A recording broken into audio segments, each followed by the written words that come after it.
Oke, oke. Wah, Mas Indra nih love nih, wah, lagi jatuh cinta kelihatannya ya. Nah, boleh nih buat teman-teman buat on cam dulu nih. Buat on cam dulu, tunjukin dong wajah-wajah gantengnya, wajah-wajah cantiknya pasti. Waduh, pasti cantik-cantik dan ganteng-ganteng nih. Ayo dong biar lebih semangat lagi ikut webinarnya. Nah, oh iya buat teman-teman yang belum tahu virtual background-nya, kita di sini nanti bakal di attach sama teman-teman panitia di kolom chat di Zoom meeting ini, tapi juga teman-teman bisa cek di email teman-teman kalau ada di situ ada virtual background yang teman-teman bisa pakai. Nah, sebelumnya mungkin bisa on cam dulu nih teman-teman.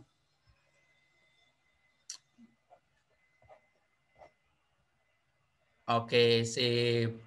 Nah, Mbak Marta nih bisa nih pakai virtual background nih dari kita. Biar asik aja, biar sama semuanya gitu. Keren-keren banget nih, pasti udah siap nih buat materi pada hari ini nih. Nah, sebelum memulai nih aku mau jelasin sedikit ya buat teman-teman terkait webinar ini. Jadi mungkin teman-teman di sini bertanya-tanya, Dojobox webinar nih apa sih? Itu pasti masih bertanya-tanya ya. Jadi Dojobox webinar ini tentunya webinar yang nantinya kita di sini concernnya memberikan ilmu-ilmu tentang QA atau Quality Assurance kepada para audiens atau para peserta yang ingin mempelajari lebih jauh tentang dunia QA. Nah, hari ini merupakan webinar kita yang kesekian kalinya untuk teman-teman yang mungkin udah mengikuti dari awal Dojobox ini. Nah, tapi hari ini kita akan membahas topik yang berbeda, yaitu adalah how to become expert di in QA world, yang tentunya di sini sudah hadir speaker kita atau pembicara kita, yaitu adalah Pak Ginta Wibowo yang memang udah expert di bidang QA, yang nanti aku bakal jelasin sedikit untuk topik yang akan kita bahas ini. Nah, pasti teman-teman udah pada tertarik nih. Terus juga pasti teman-teman di sini masih bertanya-tanya, wah nanti ngapain sih acaranya, ngapain aja sih? Nah, ini yang pertama kita bakal ada opening, terus kita bakal ada pengenalan Dojobox, terus ada ice breaking, terus ada materi dari narasumber, terus teman-teman ada Q&A, jadi teman-teman bisa tanya-tanya nih sama Pak Genta Wibowo. Terus selanjutnya yang terakhir kita ada sesi foto bersama dan closing statement kayak gitu. Oh ya, di sini aku mau ngingetin buat teman-teman semua yang belum masuk grup Dojobox Indonesia bisa masuk sekarang, karena nantinya kita bakal lebih interaktif di situ, dan juga nanti ice breaking-nya dan juga Q&A-nya kita bisa lakukan di grup Dojobox Indonesia di Telegram. Jadi teman-teman bisa join dulu ya kalau yang belum join gitu. Oke. Oke, selanjutnya kita langsung masuk aja kali ya yang ke rangkaian acara yang pertama, yaitu pengenalan dari Dojobox, yang mungkin dari teman-teman di sini masih asing Dojobox itu apa gitu ya. Nah, jadi setelah ini akan ditayangkan video company profile dari Dojobox dan penjelasan tentang Dojobox, lalu akan dilanjutkan dengan presentasi singkat dari tim Dojobox tentang promo yang kita punyai. Kayak gitu. Mungkin langsung aja buat teman-teman panitia bisa share video company profile kita.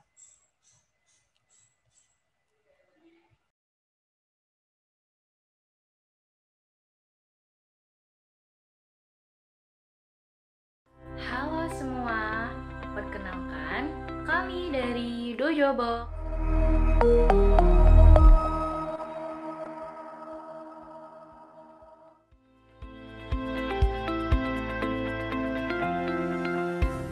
Ada yang tahu nggak sih apa itu quality assurance? Jadi apa nih Mbak Indri? Oke, jadi dalam mengembangkan sebuah proyek aplikasi oleh tim software developer, sebelum masuk pada tahap perilisan, aplikasi tersebut harus melalui fase pengujian yang dilakukan oleh seorang QA engineer. Jadi quality assurance ataupun QA merupakan seseorang yang bertanggung jawab untuk memastikan bahwa aplikasi yang dibuat oleh perusahaan dapat bekerja dengan baik. Penting nggak sih quality assurance itu? Penting dong, karena QA inilah yang memastikan dan menjamin mutu sebuah aplikasi yang dikembangkan oleh perusahaan tersebut. Apalagi sekarang ini banyak banget startup baru di Indonesia dan tentunya membutuhkan tenaga seorang QA engineer. Tapi dalam faktanya, profesi QA ataupun Quality Assurance ini masih sangat jarang ya, dan masih banyak juga yang belum tahu apa sih Quality Assurance itu. Tapi tenang teman-teman, kami Dojo Box Indonesia akan memberikan teman-teman kelas bootcamp khusus QA. Nah, pasti banyak kan yang belum tahu mengenai kelas bootcamp di Dojo Box ini. Jadi, apa sih kelas bootcamp Dojo Box itu, Kak Enrico? Kelas bootcamp Dojo Box tadi ini khusus untuk kamu yang mau belajar quality assurance. Nah, selain itu, Dojo Box akan menghubungkan dan menyalurkan para peserta bootcamp ke beberapa perusahaan yang membutuhkan quality assurance engineer. Kami juga bekerjasama dengan salah satu hiring partner yaitu HighLab. Untuk pembelajarannya sendiri, kita menggunakan platform Zoom dan juga Google Classroom untuk mengumpulkan tugas. Seluruh materi akan bisa diakses di Google Classroom selama seumur hidup. Nah, selain belajar di bootcamp, keuntungan untuk mengikuti bootcamp Dojo Box adalah kalian bisa konsultasi pekerjaan atau quality assurance atau tentang yang lainnya kepada para mentor expert kami.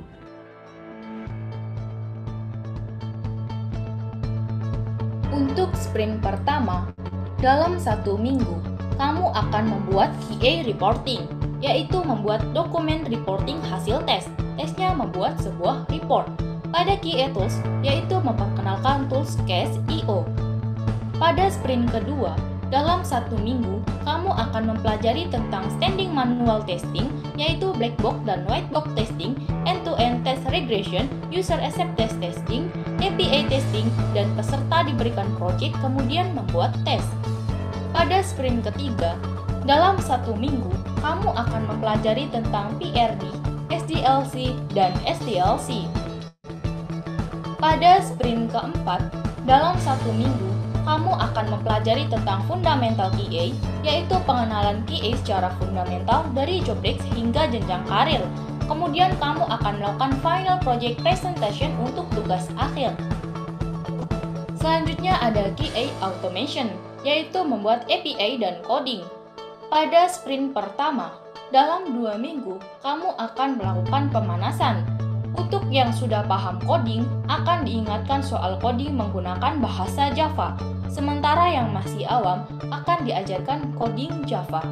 Pada sprint kedua, dalam 1 minggu, kamu akan mempelajari tentang web automation, yaitu kamu akan membahas automation pada full web menggunakan aplikasi Cypress Sprint selama 1 minggu. Kemudian untuk sprint ketiga, dalam 2 minggu, kamu akan mempelajari tentang mobile automation, di mana kamu akan fokus tes secara otomatis menggunakan tools Catalog Sprint selama 2 minggu di mobile. Kemudian untuk sprint keempat, dalam 1 minggu, kamu akan membuat API sederhana menggunakan Java dan testing API secara otomatis. Pada sprint kelima, dalam 1 minggu, kamu akan melakukan Introduction to Performance Security and Unit Testing, tes performa aplikasi seberapa bagus sebuah aplikasi digunakan banyak orang dengan menggunakan aplikasi JMeter. Kemudian melakukan tes security, seberapa aman aplikasi menggunakan framework OWASP. Kemudian ada unit testing, yakni tes langsung ke unit via coding dengan menggunakan tool JUnit. Nah, untuk kalian yang sangat tertarik untuk daftar bootcamp Dojo Box tadi, saya sarankan untuk segera daftar karena pada bulan ini Dojo Box mengadakan diskon sampai dengan 50% dengan slot terbatas dan sesuai dengan syarat dan ketentuan. Jadi segera daftar ya. Nah, buat teman-teman yang mau join bootcamp di Dojo Box, gak usah khawatir ya, karena Dojo Box akan menyediakan tutor-tutor yang sudah expert di bidang QA dan teman-teman bisa melakukan bimbingan secara langsung dengan mereka. Tidak berhenti sampai di sana, Dojo Box juga memberikan kesempatan kepada teman-teman untuk menyelesaikan real case secara langsung bersama para tutor yang dimiliki oleh Dojo Box.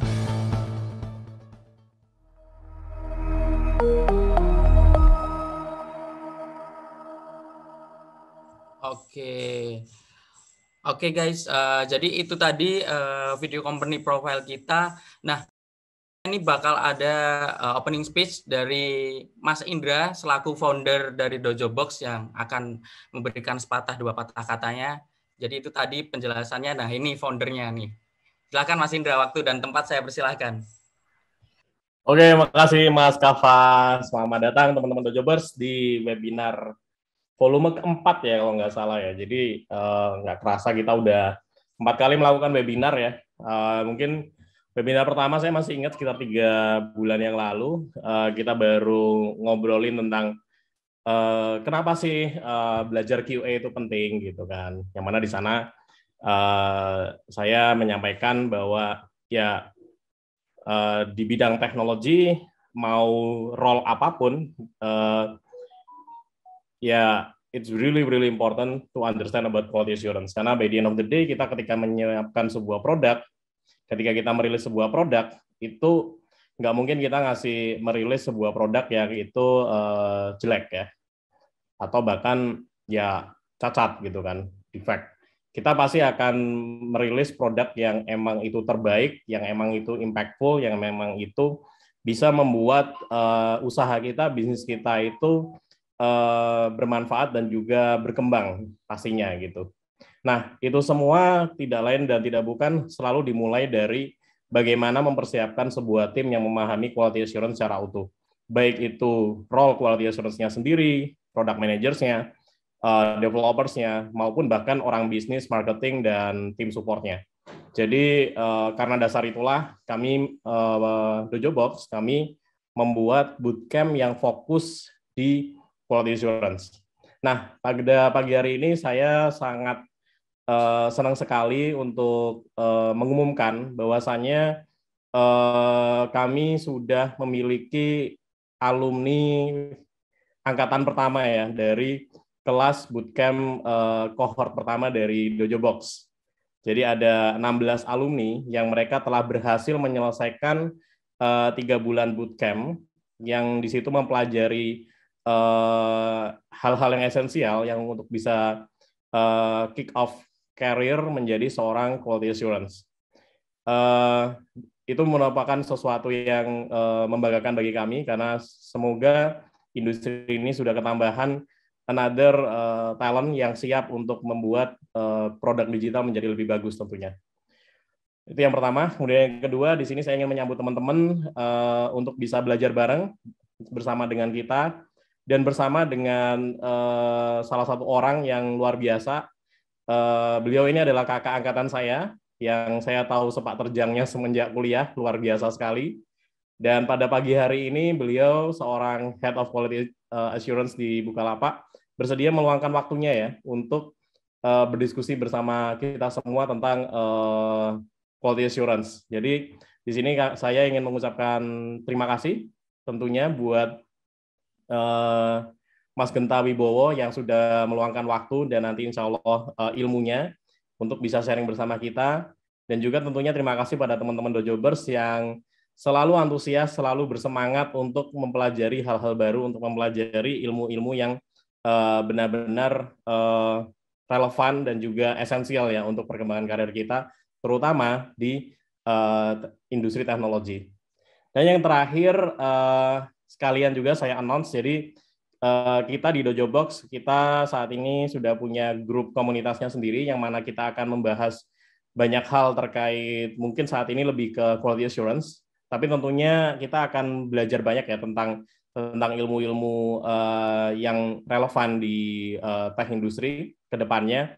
Jadi teman-teman monggo dipersilahkan untuk bisa berdiskusi dengan hangat, termasuk hari ini. Silakan melakukan chat di sana, memperkenalkan diri, menjalin relasi, dan semoga dengan adanya grup komunitas tersebut bisa berguna lah buat kita semua. Jadi saya mungkin cukup sekian, nggak usah panjang-panjang, supaya kita bisa segera belajar nih dari Mas Genta Wibowo, dan supaya kita semua bisa segera mendapatkan ilmu yang terbaik ya di pagi hari ini. Sekian, terima kasih. Saya kembalikan pada moderator Mas Kafa. Wabillahi taufiq wal hidayah. Wassalamualaikum warahmatullahi wabarakatuh. Oke, terima kasih Mas Indra buat sambutannya. Ya, jadi itu tadi ya teman-teman Dojo Box. Jadi Dojo Box ini adalah sebuah bootcamp QA yang menyediakan pembelajaran intensif selama 3 bulan buat kalian yang ingin belajar dan terjun di dunia QA dari manual sampai automation itu nanti bakal diajarin semuanya di Dojo Box. Jadi teman-teman nggak usah khawatir. Nah, selain itu Dojo Box juga punya promo-promo menarik nih. Jadi mungkin ada beberapa alasan kenapa teman-teman harus memilih Dojo Box kayak gitu. Nah, oleh karena itu di sini udah ada Mbak Ingri, adalah salah satu tim dari Dojo Box yang akan memberikan promosinya terkait program ISA gitu. Nah, untuk itu Mbak Ingri, waktu dan tempat saya persilahkan, dan juga untuk panitia mungkin bisa share screen buat presentasinya. Oke, baik. Terima kasih Mas Kafa. Selamat pagi teman-teman semua. Sebelumnya perkenalkan, saya Ingrana Sahara Bintang dari tim Dojo Box Indonesia. Terima kasih telah memberikan saya kesempatan untuk memperkenalkan sistem ISA dan juga sedikit menginfokan bahwa ada spesial promo untuk cohort 2 di Dojo Box ini ya, untuk bootcamp cohort 2 di Dojo Box. Oke, mungkin dimulai dari penjelasan mengenai ISA dulu ya. Oke, kakak bisa di next lagi, satu lagi. Oke, jadi apa sih ISA itu? Nah, ISA merupakan program untuk mendukung karir calon peserta. Jadi Dojo Box ini menawarkan skema perjanjian bagi hasil yang disebut sebagai Income Sharing Agreement atau ISA yang memungkinkan calon peserta untuk belajar terlebih dahulu tanpa harus memikirkan biaya di depan. Jadi bagi teman-teman yang ingin mengikuti bootcamp QA di Dojo Box, kami menyediakan program ISA ya. Nah, di program ISA ini peserta akan dibantu untuk diberikan kesempatan bekerja, dan dari pihak Dojo Box juga sudah menyiapkan karir coaching bagi para peserta yang ingin menjadi seorang QA engineer. Nah, setelah lulus dari bootcamp ini, peserta akan dibantu untuk mendapatkan pekerjaan di berbagai perusahaan hiring partner Dojo Box. Oke, mungkin bisa di next lagi, Kak. Oke, kenapa sih harus ISA? Karena yang pertama, kita fokus terhadap pembelajaran, bukan pada pembayaran. Jadi peserta bootcamp QA di Dojo Box, kita fokus belajar dulu ya. Bukan pembayarannya berada di depan ya, bukan berada di depan, tapi berada di belakang. Oke, kenapa harus ISA? Yang kedua adalah kita mendukung para peserta untuk meningkatkan karirnya di bidang quality assurance. Jadi bootcamp ini kan tujuannya untuk meningkatkan skill dan juga portofolio peserta, yang mana itu akan membantu para peserta untuk meningkatkan karirnya di bidang QA. Lalu yang ketiga, kenapa harus ISA? Karena kita membantu mimpi para peserta untuk menjadi seorang QA melalui hiring partner kami. Jadi Dojo Box ini mempunyai hiring partner di bidang QA yang itu bisa dimanfaatkan oleh para peserta untuk bekerja di perusahaan tersebut. Oke, mungkin bisa next lagi, Kak. Oke, keuntungannya apa sih untuk mengikuti program ISA ini? Keuntungannya adalah yang pertama, DP dapat dicicil selama kursus berlangsung. Yang kedua, peserta hanya perlu membayar down payment-nya saja jika dalam kurun waktu 2 tahun setelah lulus dari bootcamp Dojo Box ini belum mendapatkan pekerjaan. Jadi apabila teman-teman peserta bootcamp yang sudah lulus dari bootcamp Dojo Box dan dalam waktu 2 tahun belum mendapatkan pekerjaan, maka peserta hanya perlu membayar down payment-nya saja ya. Lalu keuntungan yang ketiga adalah sisa dari biaya pendidikan Dojo Box dapat dicicil setelah mendapatkan pekerjaan. Jadi teman-teman yang sudah lulus bootcamp bisa mencicil biaya pendidikan setelah mendapatkan pekerjaan. Gitu. Oke, lanjut. Nah, di sini ada 8 cek tulisan, dan apabila teman-teman memenuhi 6 dari 8 tersebut, maka teman-teman sudah bisa mengikuti program ISA ya. Jadi yang pertama adalah sedang berkuliah di semester akhir ataupun sedang bekerja. Yang kedua, berusia 18 sampai 25 tahun. Ketiga, passionate di bidang QA, mau belajar, mau memperdalam ilmu sebagai QA, mau bekerja sebagai QA, mau develop karir, dan juga pantang menyerah. Nah, apabila teman-teman memenuhi 6 dari 8 tersebut, maka teman-teman sudah bisa mengikuti program ISA. Oke, selanjutnya. Nah, syaratnya apa sih mengikuti ISA ini? Syaratnya yang pertama adalah jurusan IT dan SI diutamakan. Jadi teman-teman di luar jurusan tersebut masih tetap bisa mendaftar ISA ya. Lalu syarat yang kedua adalah sudah semester akhir ataupun sudah lulus S1. Yang ketiga, tidak memiliki rekam kejahatan di bidang apapun. Yang keempat, mempunyai akun bank yang berlaku di Indonesia. Nah, cara daftarnya gimana sih? Cara daftarnya teman-teman bisa langsung mengisi formulir di bit.ly Dojo Box Regis ISA, dan teman-teman juga harus menyediakan CV terupdate, ijazah terakhir, transkrip terupdate, dan juga KTP ya. Oke, selanjutnya. Nah, tadi saya sudah membahas mengenai promo Dojo Box ya. Jadi, di sini Dojo Box menyediakan promo. Apabila teman-teman membeli voucher sebesar 500.000, maka akan mendapatkan voucher senilai 2.500.000 untuk bergabung di dalam bootcamp Dojo Box. Jadi pertanyaannya, harga bootcampnya berapa sih, Kak? Nah, harga bootcamp kami ada di kisaran 17,5 juta. Itu udah include bootcamp QA Engineer yang akan di dalamnya akan mempelajari mengenai mulai dari QA fundamental sampai pada QA automation. Jadi teman-teman hanya perlu membayar sebesar 15 juta rupiah saja, dan di luar itu teman-teman juga akan mendapatkan tambahan promo lainnya apabila teman-teman serius untuk mengikuti bootcamp kami.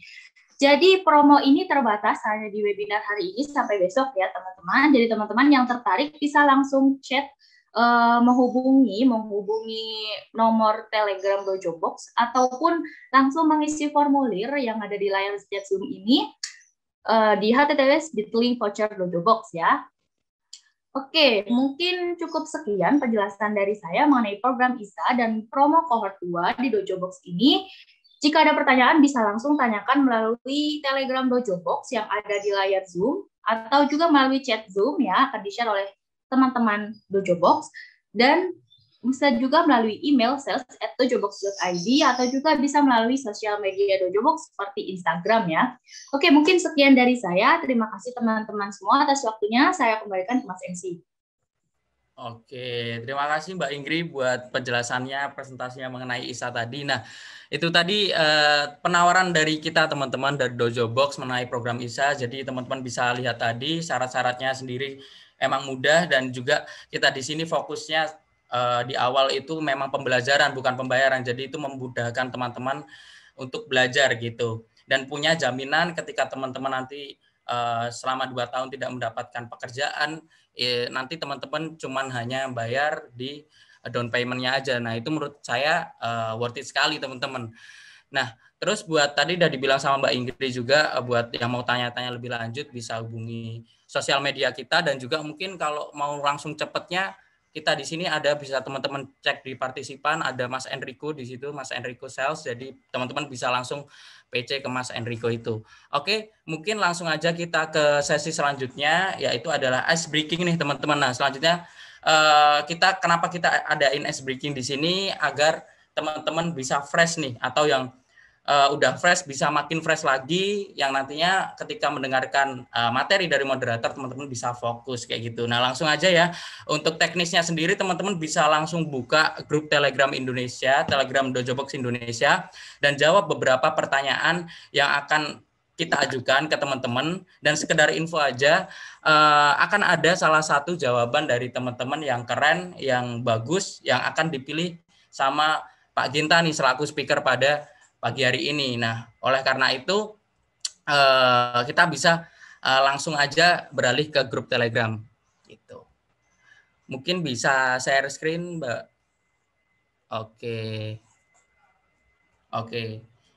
Oke, oh ya teman-teman tadi yang dipilih sama Pak Genta tadi nanti berhak dapat hadiah spesial ya dari kita. Jadi teman-teman bisa jawab pertanyaannya di sini dengan aktif kayak gitu. Oke, ini rules-nya ya teman-teman. Pertanyaan dan jawaban akan dikirim di grup Telegram Dojo Box Indonesia. Lalu waktu menjawab untuk tiap pertanyaan adalah 1 menit. Terus kesempatan untuk menjawab dibatasi oleh pertanyaan yang dikirimkan oleh tim Dojo Box. Oke, mungkin bisa dimulai aja Mbak Siva untuk pertanyaannya. Oke, pertanyaan-pertanyaan nih. Domisili dari mana nih Dojobers? Oke, bisa langsung dijawab ya teman-teman. Oke, Mas Yones dari Depok. Terus ada yang dari Jakarta, ada yang di Jogja juga ternyata sama. Oke, Medan, Bandung. Oke, dari seluruh Indonesia ada semua ya ini ya. Oke, Mojokerto, Mbak Dinda dari Depok. Oke, aktif banget ya. Dari Medan, waduh jauh-jauh semua ya ini. Ya ini keuntungan kita ya ngadain webinar. Jadi kita nggak terbatasi oleh ruang dan waktu. Jadi mau kita dimanapun kita masih bisa tetap bersuara kayak gitu. Oke, aduh ada yang dari Narnia ini Pak Ginta. Lucu juga ini speakernya pagi hari ini ya teman-teman. Ada yang dari Medan. Oke, siap. Oke. Oke, ada Salatiga, dan Heru. Salam kenal ya, Mas Ekis, Mas Andika. Ya. Waduh, keren-keren nih. Pada semangat-semangat ya kelihatannya ya.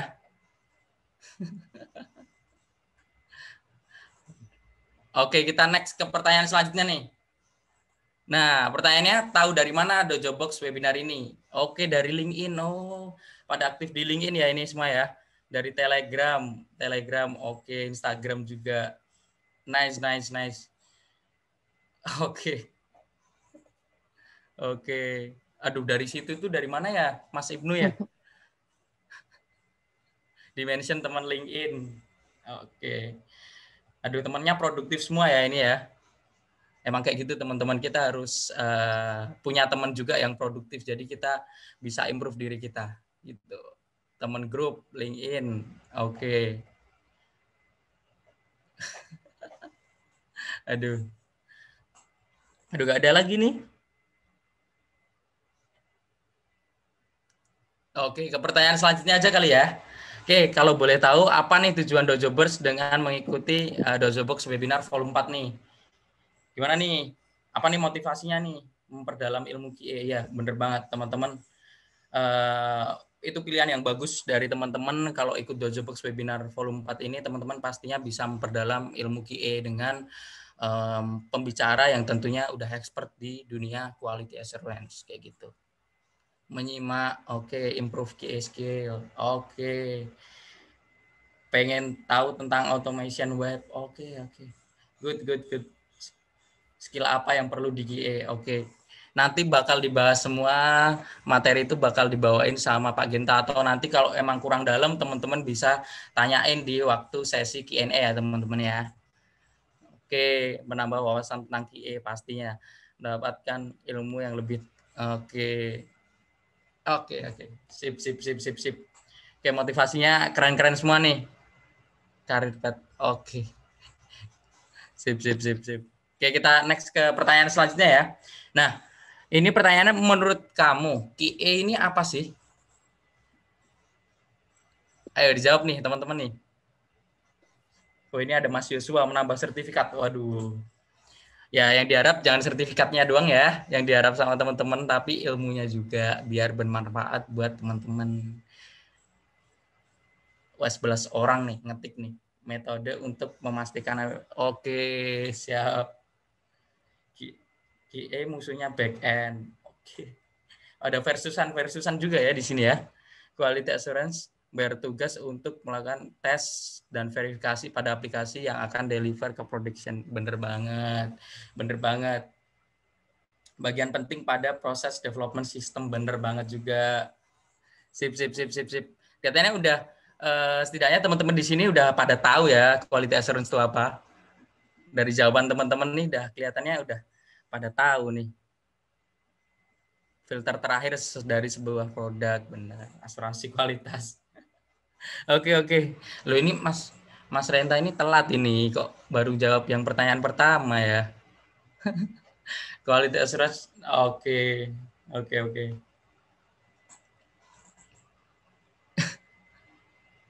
Jadi user di dalam perusahaan. Oh, ya. Nanti pokoknya kita bakal bahas lagi bareng Pak Genta ya. Oke, ini ada pertanyaan nih. Nah, menurut Dojobers, kenapa sih harus belajar QA? Kelihatannya ini pertanyaan terakhir deh. Nih, coba dijawab nih sama teman-teman. Kenapa sih? Apa yang mengharuskan teman-teman buat belajar QA atau memperdalam QA kayak gitu? Teman-teman tuangkan di sini deh. QA, oke. Mencakup software testing, ya benar. Bener banget nih Mas Renta. Buat startup sendiri agar APP-nya ciamik. Waduh, keren banget. Amin. Semoga impian dari Mas Nur Widianto ini tercapai ya. Buat bikin startup sendiri, memastikan aplikasi terdeliver dengan baik di production ya. Biar jadi tester pertama sebelum app release. Oke, siap. Banyak banget ya. Ya, nanti ini jadi tugas siapa Pak Genta ini memilih nih, siapa sih yang bakal dapat hadiah menarik dari kita. Oke. Nah, kelihatannya Masih ada yang mau jawab? Oke, masih 7 orang, kita tungguin dulu nih. Masih 7 orang. Biar nggak jadi user dalam perusahaan yang cuma report nyalain, bener banget. Tapi ngasih detail juga yang ngebantu developer ibak masalah. Oke. Karena menjadi QA itu harus terus menambah pengetahuan, tahu perkembangan. Bener banget. Oke, mungkin cukup itu dulu ya, ice breaking dari kita. Oh, ada lagi nih. Ya bener. Oke deh, segitu dulu ya Dojobers. Terima kasih buat partisipasinya. Nanti di akhir acara teman-teman tunggu siapa yang berhak buat dapat hadiah spesial dari kita nanti. Kayak gitu ya.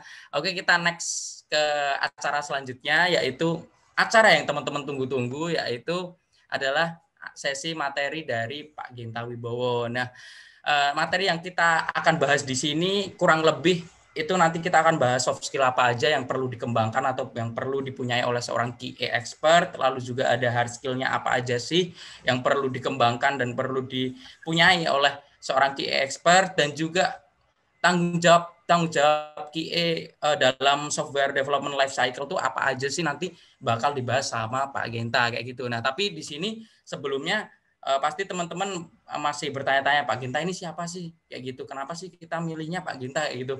Jadi Pak Ginta ini emang sepak terjangnya ini sudah sangat tinggi ya untuk di bidang QA sendiri ya. Jadi di sini ada yang beberapa yang kami highlight jadi dari pengalaman Pak Ginta. Terlebih untuk sekarang ini Pak Ginta sendiri bekerja di Bukalapak di posisi Head of Test Engineer dan juga pernah di posisi Senior Test Engineer Manager. Dan sebelumnya lagi Pak Ginta ini pernah kerja di Gameloft yang teman-teman pasti tahu lah, yaitu sebuah developer game yang kalau saya ingat tuh ada game Asphalt kalau nggak salah, itu dari Gameloft juga. Nah, itu benar-benar bagus developernya, dan di situ Pak Ginta sendiri berada di posisi quality assurance dan pernah jadi QA lead, dan di situ mengartikan bahwa Pak Ginta ini punya pencapaian-pencapaian yang cukup bagus di bidang QA, dan harapannya pada pagi hari ini Pak Ginta bisa berbagi ilmunya, berbagi pengalamannya yang segudang itu, dan bisa bermanfaat buat kita semua. Nah, untuk itu aku bakal nyapa dulu nih Pak Ginta. Halo Pak Ginta. Halo Mas Oke. Kafa. Apa kabar Pak? Sehat? Baik Mas. Oke, baik. Ya. Bukalapak ini WFH atau WFO Pak? Biasanya ini. Dari rumah Mas, kita dari rumah ya? Ya. Belum WFO ya. Kita harapkan ini segera berakhir lah ya Pak, biar kita bisa beraktivitas seperti sedia kala kayak gitu. Nah, mungkin tanpa menunggu waktu lama, tanpa basa-basi, mungkin kita langsung masuk aja ke pemateri dari Pak Genta. Untuk itu waktu dan tempat saya persilahkan buat Pak Genta. Oke, baik.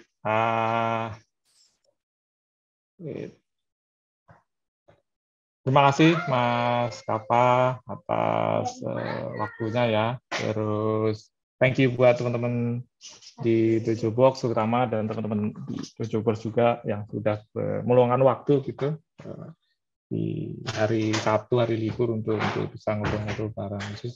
Menurutku sangat apa ya? Well, kalau aku sih lebih memilih liburan gitu. Anyway. Oke. Kok udah sampai sini ya? Oke. So, teman-teman, aku akan mulai aja langsung gitu kan. Ada banyak hal yang mungkin aku pengen share dan pengen sampaikan ke teman-teman, beberapa yang pikir ini adalah sesuatu yang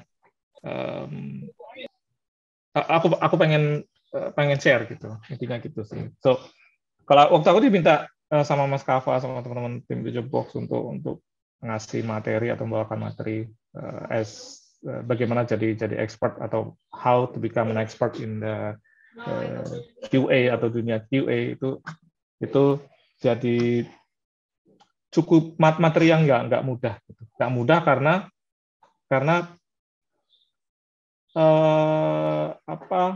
referensi untuk hal itu sangat untuk saat ini sangat jarang. Bukan karena tidak banyak orang yang ada di sini, tapi lebih ke posisi ini itu terbilang baru. Gitu.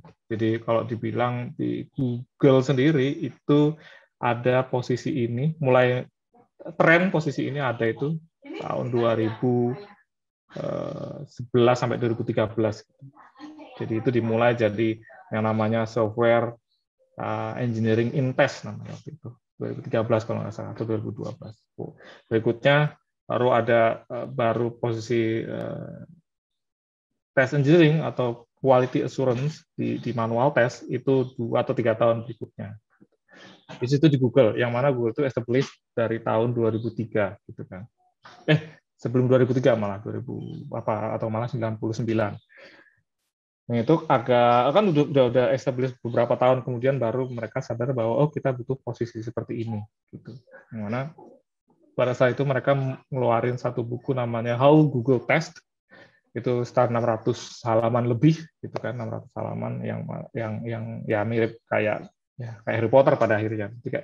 Dan itu a lot, it's sangat-sangat banyak informasi yang ada di sana, mulai dari bagaimana mereka melakukan testing sampai bagaimana mereka menjaga agar proses testingnya tetap di dalam coverage atau di dalam kaidah yang mereka tentukan di awal. Nah, berangkat dari situ, jadi untuk saat ini itu demand-nya sangat tinggi, tapi tempat belajar itu sangat-sangat sedikit gitu. Demand sangat tinggi, tempat belajar sangat-sangat sedikit.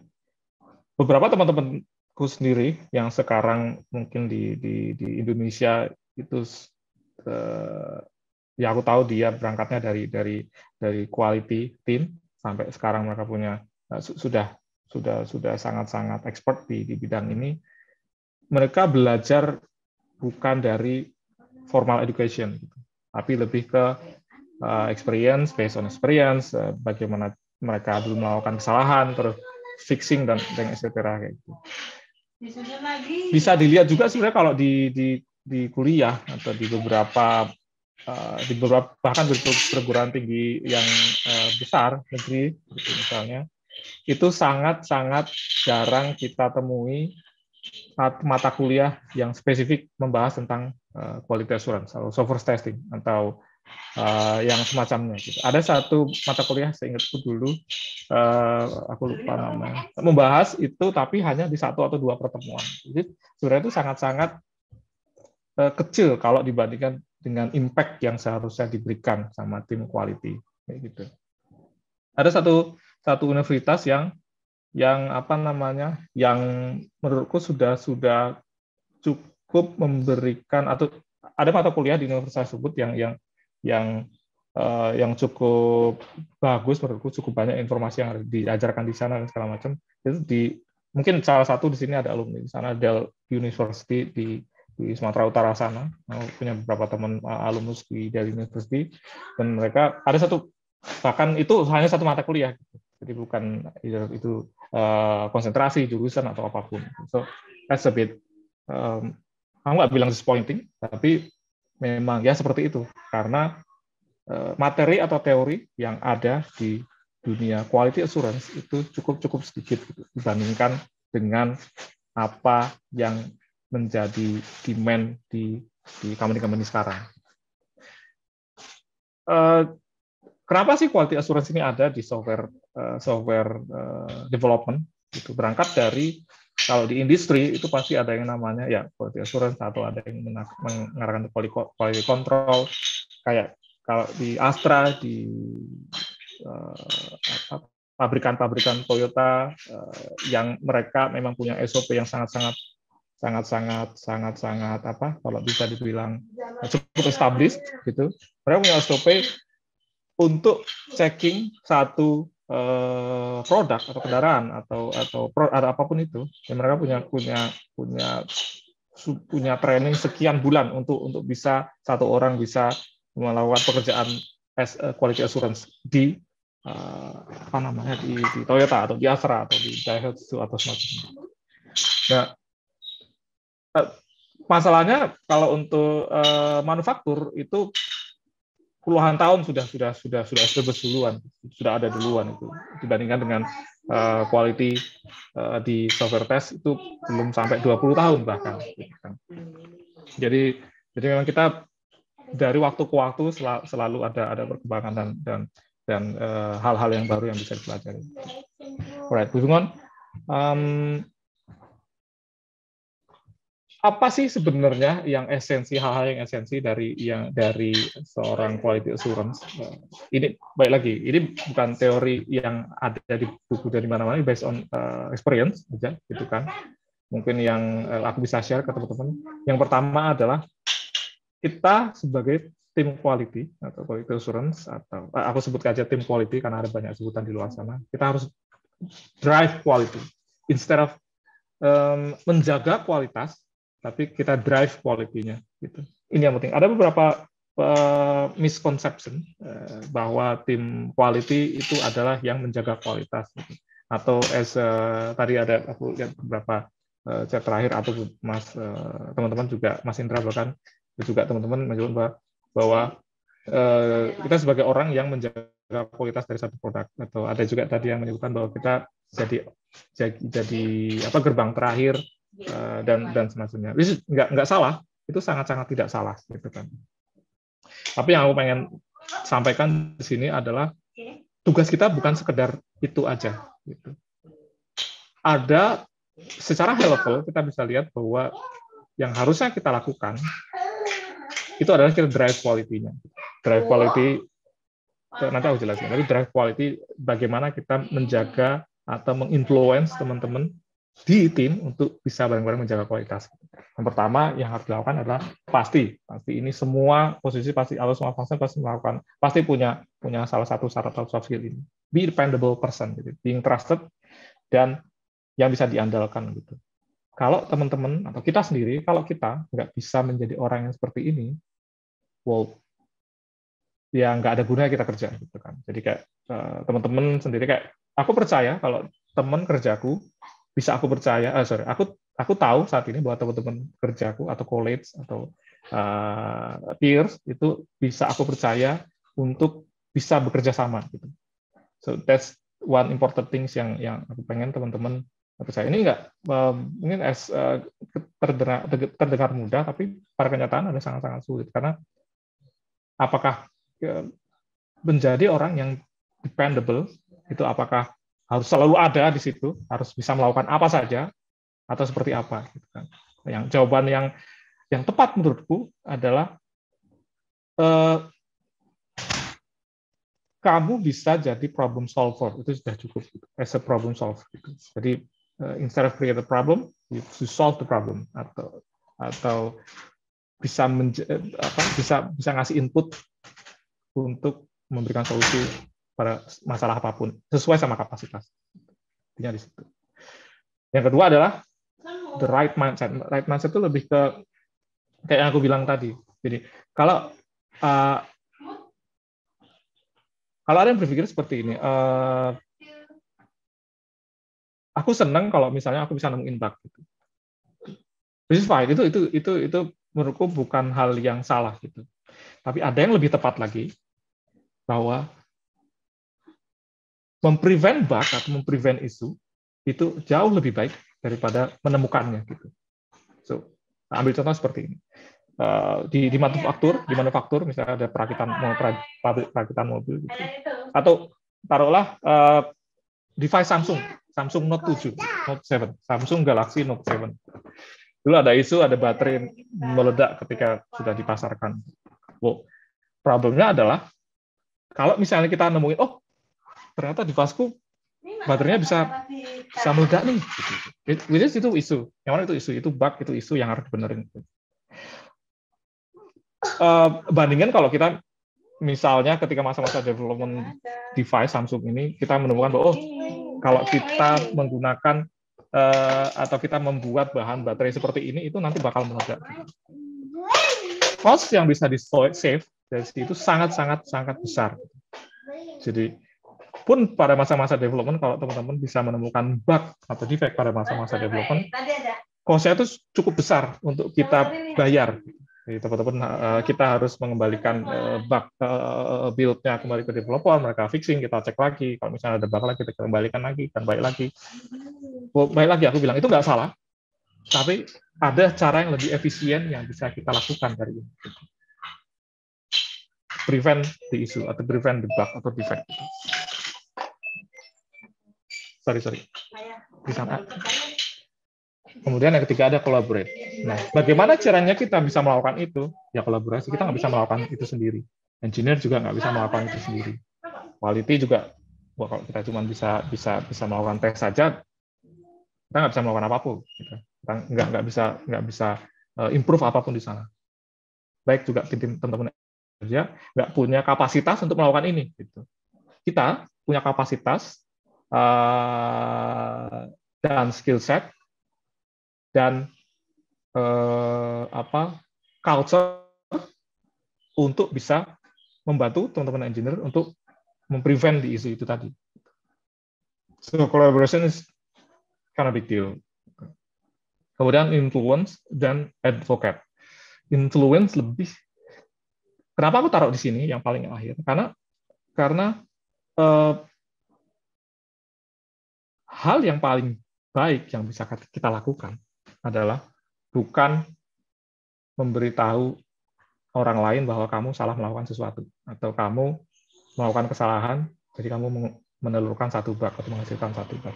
Enggak. Tapi bagaimana caranya kita menginfluence teman-teman di dalam satu tim atau company wide atau organization wide gitu, bahwa kita bisa melakukan lebih baik kalau kita bisa melakukan hal ini. Gitu. Lebih baik dalam artian ya kualitas produknya lebih baik, proses development-nya juga lebih punya kualitas, lebih baik juga, outcome-nya juga lebih bagus. Jadi hal-hal yang seperti itu. Jadi ada satu buku, aku lupa tentang leadership gitu, ya, bahwa apa bedanya leadership dengan leadership dengan apa yang membuat orang mempunyai leadership skills yang bagus gitu. Instead of kamu minta orang melakukan sesuatu, yang paling baik adalah menginfluence orang untuk berbuat sesuatu menginfluence orang lain agar dia bisa mengeluarkan yang terbaik dari kapasitas yang bisa dia berikan. Kayak gitu. So, empat hal ini yang kita perlukan paling tidak agar kita bisa ngedrive quality-nya. Nah, itu tadi. Kita drive quality-nya, bukan guard the quality, tapi drive the quality. Terus, next-nya sih yang harus kita punya as a quality, jelas kita harus improve engineering skills kita. Gitu. Karena tadi Mas Kafa juga bilang, quality atau teman-teman dari Dojo bilang, quality assurance engineer. Ada kata-kata engineers di situ. Pun kalau misalnya nggak ada kata-kata engineer, kita part of engineering team gitu, pada dasarnya. Karena kita engineer itu apa sih yang disebutkan? Engineer itu adalah orang yang solving something gitu, solve sesuatu gitu. Semua engineer kayak gitu, baik yang mechanical engineering, chemical engineering, technical informatic engineering, etc. Semua itu tugas mereka adalah satu, mencari masalah dan kita solve the problem. Gitu. We're solving the problem.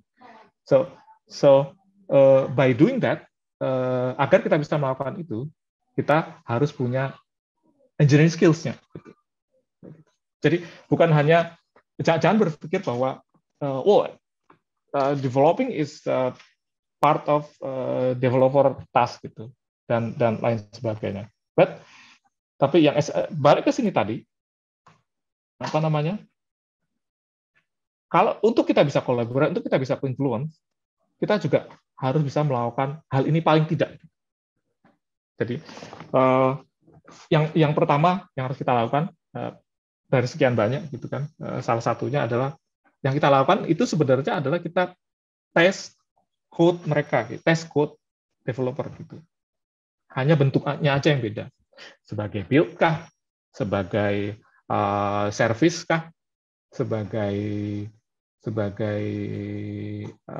komponen kah, atau bahkan sebagai masih dalam bentuk code atau tidak. Gitu. Nah, hal-hal yang ini yang harus kita improve. Aku nggak suggest bahwa teman-teman harus punya coding skills yang sama dengan teman-teman developer, tapi cukup untuk kita melakukan pas sesuai dengan kapasitas kita. Gitu. Tapi ya nggak ada salahnya kan kalau kita bisa improve sampai ke optimal mungkin. Gitu. Caranya gimana ya? Nggak ada cara lain selain banyak-banyak latihan. Gitu. Expertnya engineering, developer, itu kalau misalnya dalam setahun dia nggak melakukan nggak coding, dia kan ya balik bego lagi gitu pasti gitu. So exercise is important.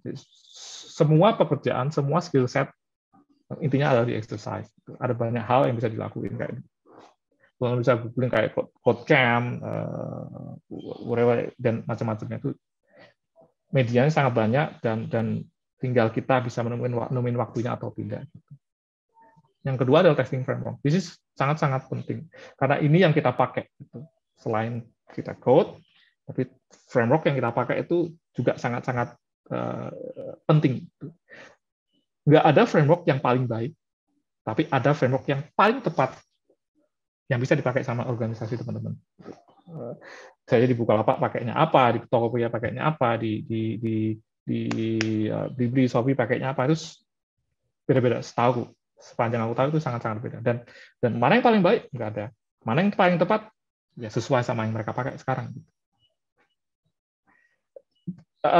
Jangan berpikir bahwa misalnya kita sekarang pakai ini, itu adalah yang paling tepat gitu. Kalau misalnya ada teman-teman berikan gitu, aku harap itu nggak lama-lama dipakai. Gitu. Kayak, maksudku nggak lama-lama punya pikiran seperti itu, karena selalu ada yang lebih baik. Gitu. Dan constant improvement itu yang harus jadi mindset juga. Gitu. Ada teman-teman engineering yang berpikir, aku nggak bakal lihat yang lain, ini udah yang paling baik. Ya boleh. Kalau teman-teman mau tertinggal, boleh. Gitu. Kalau enggak, ini yang harus dilakukan. Jadi baik yang tadi constant exercise, selalu mencari apa yang aku bisa pelajari lagi. Gitu. Kalau ada satu yang tepat, stick with it. Explore sampai full potential kayak gimana gitu, sampai full potensialnya. Lebih baik lagi, kontribut ke framework-nya. Kan banyak sekarang open source framework yang pastinya kita pakai. Berikutnya, testing infra dan arsitektur. Oke. Di komunitas quality di Indonesia, itu kan kayak taruhlah macam mungkin di Dojobox atau di ISKA bahkan. Di ISKA itu ada sekian ribu member di sana gitu. Kalau kita tarik bisa jadi prediksinya sih sebenarnya dari sekian ribu itu 70 sampai 80% itu adalah 60% itu adalah tim quality gitu. Selebihnya sih ya ada developer di sana, ada headhunter bahkan gitu. Dan ada bot. Terus ada yang suka nawarin Bitcoin gitu-gitu. Dari 60% itu taruhlah 3.000 tim quality assurance di Indonesia. Dari sekian itu yang expert di manual testing, ya taruhlah 3.000 itu. Yang bisa melakukan automated test 50-60%. Gitu kan. Yang paham tentang testing framework kurangi lagi, jadi 20%. 10-20%. Yang paham tentang testing infra dan arsitektur 5% atau bahkan lebih. Kurang, 5-10% bisa. Kurang dari 10%. Dari sini kita bisa lihat bahwa demand dan talent itu sangat-sangat tidak sesuai gitu. Kayak demand-nya sekarang di hampir semua startup teknologis di Indonesia itu kalau teman-teman lihat prasyaratnya atau apa sih namanya requirement-nya itu mereka minta paling tidak 2 dari ini. Bisa jadi kalau misalnya kita kuasai tiga-tiganya aja gitu. Ya teman-teman pasti dicari sama sekian banyak perusahaan gitu. Tapi menuju sampai ini itu bukan hal yang sulit gitu. Jadi kayak belum ada sejarahnya, aku belum nemu temen yang dia dia expert di testing infra dan arsitektur tapi nggak expert di 2 sebelumnya gitu. Jadi memang startnya memang dari awal gitu. Bisa totally fine, nggak masalah. Teman-teman bisa belajar ini not in particular order, tapi biasanya ini satu paket engineering skill. Which is apa namanya? Oh, I was really part of hiring manager di Bukalapak. So untuk mendapatkan orang yang bisa manual test, yang bisa code dan yang paham dengan framework itu 1 dari 20 gitu, biasanya gitu. Bahkan lebih kurang lagi gitu. Yang mau aku bilang adalah kalau teman-teman yang mau berkarir di sini, mungkin aku nggak tahu apakah ini saat yang tepat, tapi buat aku sendiri itu mencari skill set yang seperti ini. Gitu. In my part, gitu. Aku yakin di company lain juga seperti itu. Oke. Next-nya. Terus berikutnya dari yang 3 ini, drive the quality, kalau bisa drive the quality, kalau kita udah punya engineering skill yang cukup. Yang terakhir adalah actively involved. Gitu. Nggak ada gunanya kalau kita punya ini semua, skill set ini semua, tapi kita diem aja. Gitu. That's nonsense, nggak ada gunanya. Ibaratnya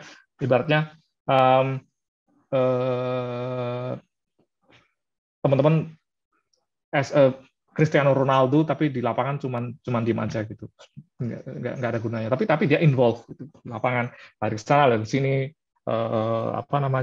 ngasih input, constant ngasih passing, dribbling, goal dan segala macam. So ini yang aku nggak bilang least important, tapi malahan ini yang paling penting yang teman-teman harus bisa. Gitu. Involve-nya di mana sih? Di development proses, for sure di development proses. Jadi terus gimana caranya kita tahu atau apa sih yang diharapkan atau di-expect dari actively involved di development proses? Kalau teman-teman berpikir bahwa oke, aku tunggu aja build-nya, kalau udah selesai nanti aku tes. Baik lagi, itu nggak salah, tapi ada yang lebih baik lagi. Yang lebih baik adalah bagaimana teman-teman bisa drive the quality itu tadi. Dengan cara apa? Involve di development process. Involve di development process bukan berarti hanya kita berfokus sama produk atau fitur yang kita tes, tapi juga berpikir gimana caranya kita bisa improve di proses development. Misalnya nih, aku ambil contoh bahwa kok bug production kita kok banyak yang miss gitu. Banyak yang miss bug, jadi ada banyak bug production yang selalu muncul gitu. Problemnya ada 2, bisa jadi problemnya ada 2. Yang pertama adalah teman-teman melakukan pekerjaannya belum dengan baik, atau teman-teman udah all out, malah sudah kayak rasanya kok hidupku kerja aja, tapi kok belum optimal, hasilnya belum optimal. Bisa jadi development prosesnya harus diimprove. Banyak hal, misalnya apakah rilis prosesnya udah baik, apakah PRD discussion-nya itu PRD dokumennya udah cukup baik, apakah produk discussion-nya itu udah cukup mature agar kita bisa melakukan development proses yang baik atau tidak. Itu yang harus kita pahami atau harus kita lihat sebelum yang kedua yang harus kita lihat. Jadi dari KI bukan berarti kalau ada banyak bug di production atau ada banyak bug yang ditemukan itu salah engineer atau salah test engineer atau ada salah dari rilis manager, enggak. Tapi mungkin aja prosesnya harus kita benerin. Jadi kalau misalnya ada yang dari teman-teman, misalnya teman-teman kerja terus dari produk atau dari manajer menyalahkan, kok ini bugnya banyak, ini salahmu ya. Jangan buru-buru bilang iya, tapi please lihat datanya. Apakah teman-teman sudah optimal atau belum? Gitu. Sorry. Maaf. Saya presentasi jadi ya. Kayak gitu. So balik ke sini tadi, jadi collaborate. Gimana caranya kita bisa improve? Collaborate. Jadi semua berhubungan. Jadi seperti itu. Yang berikutnya ya ini tadi aku bilang continuous improvement. Kalau ada yang berpikir di tim berpikir bahwa kita udah baik kok kayak gini, nggak perlu improvement lagi. Ini mindset yang salah gitu. Buat aku itu mindset yang salah. So Nokia itu gagal. Aku ingat CEO-nya bilang gini, we didn't do anything, but yet we failed. Gitu. Well, that's a problem. Gitu. Kamu nggak melakukan apa-apa. Gitu. You didn't do anything. So, yang harus dilakukan adalah kita lihat apa yang kita punya sekarang, terus selalu berpikir apa yang bisa kita improve. Kalau kamu nggak melakukan apa-apa, sama-sama aja kamu jangan pakai. Kalau kamu mau ke Bali tapi kamu nggak melakukan apa, ya kamu cuma di sini aja nggak bakal sampai Bali gitu.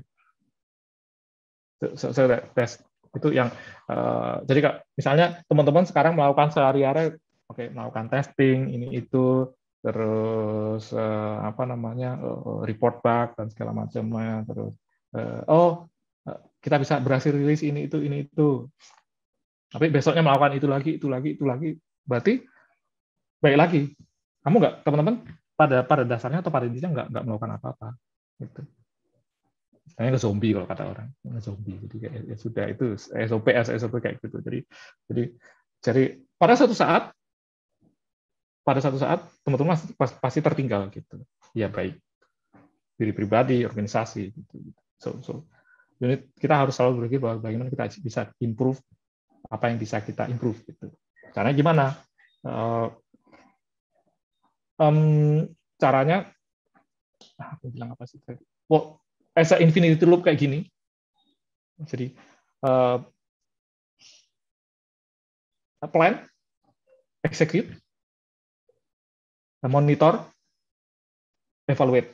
Plan, execute, monitor, evaluate. Plan, execute, monitor, evaluate. Jadi ya nggak cuma produk aja yang bisa melakukan ini, tapi as a proses kita, as a SOP, guideline juga seperti itu. Kita plan, cara kita bekerja, kita execute. Apa sih tadi? Plan, execute. Iterate kayak gitu. Kalau sudah kita evaluate lagi apa yang baik, apa yang tidak baik. Habis itu kita improve lagi. Kita plan lagi gitu terus. Jadi itu yang sebaik-baiknya aku pikir harus dilakukan. So, drive the quality. Jangan hanya berpikir untuk orang yang guard the quality, tapi drive the quality. Improve di skills. Nggak cuma engineering, harusnya sih ada skill set dan etc. But this is important karena kita engineer. Dan actively involved. Kalau teman-teman, baik lagi kalau teman-teman punya skill dan macam-macam, kalau tapi nggak involved, itu sangat-sangat percuma. Last quote. If you are good at something, try to make it better. Jadi kayak kalau kamu sudah kira-kira udah rasa, aku udah baik nih melakukan hal ini. That's good. Itu sangat-sangat baik. That's good. That's but what we can do to make it better? Selalu berpikir bahwa ada sesuatu yang bisa kita lakukan lagi gitu, to make it better. Ya ibarat pacaran lah, teman-teman, kayak dua gitu, gimana caranya sih biar makin sayang, atau gimana caranya sih biar nggak bosan gitu. Macam-macam hal dilakukan ya. Apa kayak beli bunga, kayak jalan-jalan kemana, kayak pasti selalu variatif kan mikirnya gitu. Ya lakuin hal yang sama di sini gitu. Gitu kan.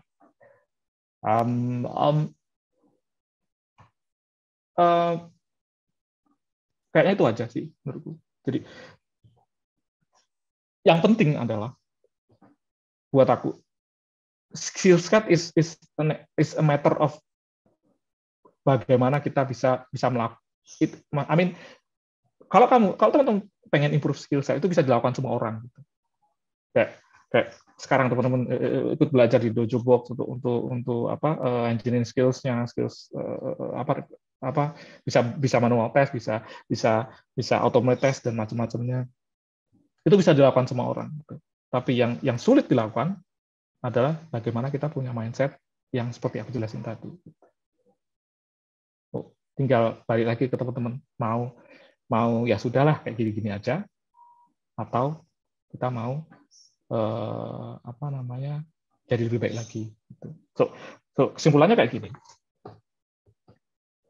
Untuk jadi expert di QA itu bukan a matter of kamu bisa apa. Gitu. Baik lagi, karena orang bisa apa itu semua orang bisa. Gitu. Tapi attitude itu penting. Attitude Attitude, skill set, sama mindset. Gitu. Jadi 3 hal ini yang buat aku esensial untuk dimiliki gitu. Gitu sih. Mungkin dari aku harap aku nggak jelasinnya nggak muter-muter. Aku harap ini sesuai sama ekspektasi teman-teman. Tapi yang aku pengen bilang adalah bahwa kalau teman-teman memang mau berkarir di bidang quality, jalannya udah benar, medianya sudah banyak. Tinggal nanti teman-teman bagaimana cara adopsinya. Gitu. Itu Mas Kava. Oke, terima kasih nih Pak Genta buat materinya yang sangat-sangat insightful ya, banyak memberikan insight buat kita dan banyak nih catatan-catatan yang aku catat di sini. Jadi tadi kita juga belajar sejarah tentang QA yang awalnya software engineer dan sekarang menjadi quality assurance, tadi sudah dijelaskan sama Pak Genta juga. Terus untuk saat ini demand-nya tinggi tapi tempat belajarnya itu sedikit kayak gitu. Tapi Dojobox ini adalah salah satu tempat untuk teman-teman belajar QA ya. Terus tadi Pak Genta juga menyampaikan apa sih yang perlu dimiliki oleh seorang expert in QA. Jadi tadi aku menyatat beberapa kata-kata dari Pak Genta, yaitu adalah kita harus bisa melakukan problem solving yang pertama. Terus kita juga harus perbaiki mindset kita yang awalnya oke, kita seneng nih nemu bug, tapi itu akan lebih baik lagi ketika teman-teman itu punya pemikiran kita harus lebih preventif lagi terhadap bug tersebut. Jadi kerugian yang akan dialami seperti apa yang dibilang sama Pak Genta tadi itu akan jauh lebih sedikit. Lalu juga kita harus bisa bekerja secara tim, terus selalu menginfluence tim juga agar bisa memaksimalkan potensi-potensi yang dimiliki oleh tim kita. Lalu juga Pak Genta juga bilang bahwa engineering skill itu perlu diimprove tiap waktunya. Lalu juga pesan dari Pak Genta tadi, plan, execute, accelerate itu sangat-sangat menurut aku relevan untuk kita gunakan baik itu di pekerjaan QA atau dimanapun itu kayak gitu. Nah terus tadi juga yang terakhir yang noted banget itu bukan kamu bisa apa kalau di dunia QA, tapi yang paling penting adalah attitude, skill set dan juga mindset kamu kayak gitu. Nah mungkin itu rangkuman yang bisa aku sampaikan. Selanjutnya mungkin kita langsung aja ke Q&A. Jadi teman-teman nanti kalau mau mengajukan pertanyaan atau mengajukan pertanyaan nanti bisa raise hand terus bisa menyampaikan di sini pertanyaan yang ingin disampaikan ke Pak Genta atau yang mungkin berhalangan buat on mic nanti bisa teman-teman tulis tuh di grup kita, grup Telegram kita yaitu adalah Dojobox Indonesia. Makanya penting banget buat teman-teman join di situ. Nah, mungkin kita buka aja ya sesi Q&A-nya. Jadi teman-teman yang pengen lebih tahu mendalam lagi buat gimana sih caranya buat expert di dunia QA, karena di sini udah hadir Pak Genta. Jadi tadi yang disampaikan itu bukan dari teori-teori tapi emang dari bener-bener based dari emang pengalaman dari beliau, dari Pak Genta. Jadi aku harap teman-teman di sini banyaklah yang pengen tahu kayak gitu. Oh, ini ada langsung pertanyaan ya, saya sampaikan di sini. Ada pertanyaan nih Pak Genta dari Mbak Irna Khadijah. Halo, saya Irna mau bertanya. Oh, ini pertanyaan ada 3 Pak. Yang boleh. Apa perbedaan spesifik dengan stress test dengan load test gitu? Itu apa? Mungkin kita jawab satu-satu dulu aja ya Pak. Gitu. Ya boleh. Iya. Jadi kalau gini, gimana aku jelasinnya? Oke. Kalau kita punya sistem, gitu, dan kita taruh lagi nih, aku mau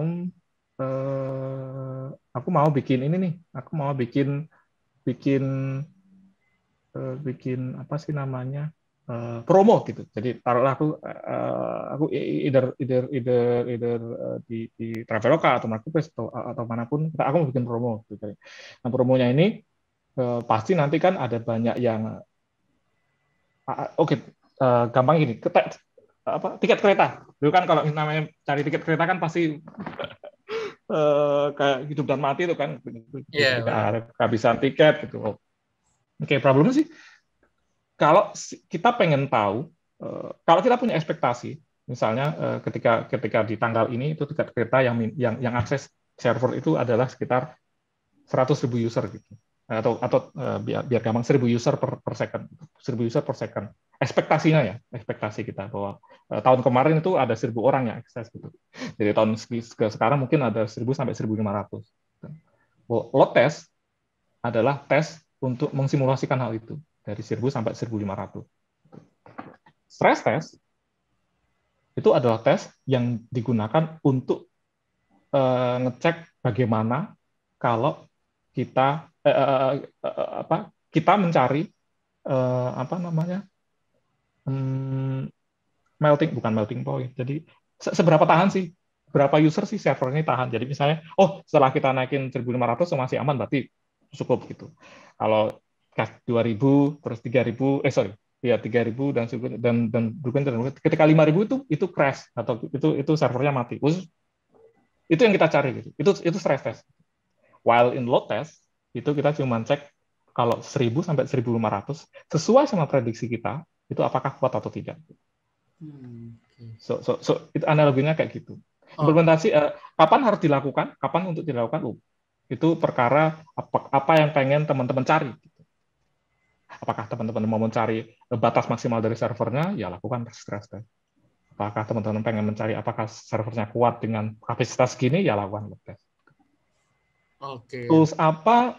Sekarang aku jawab aja. Tools apa banyak? Ada Gmeter, ada K6, ada Locust, dan beberapa tool Blazemeter dan tools lain as a performance test. Jadi performance test itu dibagi dari beberapa banyak. Ada dalam performance test itu ada stress test, ada load test, ada aku lupa apa lagi.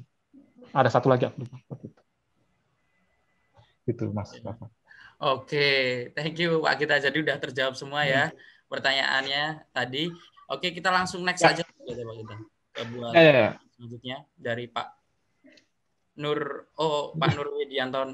Pak Nur Widianto, gimana jika ketika quality dari sebuah app kurang sesuai dengan requirement tapi timeline terbatas, secara untuk perbaikan akan butuh MH lebih. Nah, itu pertanyaannya man-hour ya. Oke, man-hour. Ya. Itu Pak pertanyaannya. Ya. Oke. Aku cukup sering dapat pertanyaan kayak gini. Gimana caranya kalau kita misalnya punya limited timeline dengan banyak fitur. Yang pertama yang keliru adalah bagaimana ceritanya teman-teman bisa menerima sekian banyak fitur untuk dikerjakan dalam limited timeline gitu, sebelum development bahkan dimulai. Gitu. Harusnya kita tahu bahwa kita punya capacity di dalam satu development. Taruhlah misalkan ada store point dan segala macamnya. Capacity itu yang kita jadikan pegangan untuk melihat bahwa dalam satu sprint atau dalam satu kali development itu kita cuma bisa melakukan hal ini. Gitu. Kalau lebih dari itu ya kita nggak cukup. Gitu. Baik dari sisi man hour, baik dari sisi resource, baik dari sisi skill set. Gitu. So problem is harus baik. The problem is kenapa requirement ini dikerjakan in the first place. Jadi harusnya sebelum ini dikerjakan